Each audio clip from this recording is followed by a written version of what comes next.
Hi నమస్తే, నా పేరు చిరుమామిళ్ళ సుబ్బారావు. ఈ రోజు చిన్నకొదంగోళ్ళ జక్కుల అమరయ్య గారి చేను దగ్గరకు వచ్చానండి. ఇది మూడో విజిట్. ఫస్ట్ విజిట్ లో ఎట్లుంది, సెకండ్ విజిట్ లో ఎట్లుంది, మూడో విజిట్ లో ఎట్లా ఉంది అనేది ఆ వీడియోలో చూస్తే మీకు అర్థం అవుద్ది. ప్రజెంట్ మేము మూడో వీడియోలో ఉన్నాము. ఇప్పుడు ఒకసారి చేను చూడండి. ప్రజెంట్ చేలో నల్లి గాని, తామర పురుగు గాని, తెల్ల దొంగ గాని ఏమీ లేవు. ప్రజెంట్ చేను ఏ రంగు ఉందో ఒకసారి చూడండి. కొంచెం బెట్టకొచ్చింది. చేను ఒకసారి చూడండి. మొక్క మంచి ఆరోగ్యంగా ఉంది. ప్రజెంట్ ఫస్ట్ స్ప్రేయింగ్ నడిచినప్పుడు ఒక రకంగా ఉంది. రెండో స్ప్రేయింగ్ ఉన్నప్పుడు కొంచెం మార్పు వచ్చింది. ఇప్పుడు మూడో స్ప్రేయింగ్ కి దాదాపు ఆల్మోస్ట్ ఆల్ ఆఫ్ మొత్తం మార్పు వచ్చింది.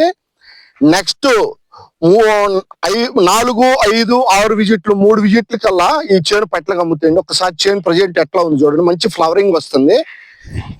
ఇప్పుడే సైడ్ బ్రాంచీలు వస్తున్నాయి చేనుకి. ఇప్పుడే ఫ్లవరింగ్, చిన్న కాయ లైట్ గా ఇప్పుడే పిందెలు పడుతున్నాయి.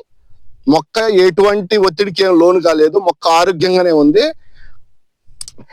నెక్స్ట్ 4వ వీడియోలో వచ్చినప్పుడు ఈ చేను పరిస్థితి గురించి మాట్లాడుకుందామండి.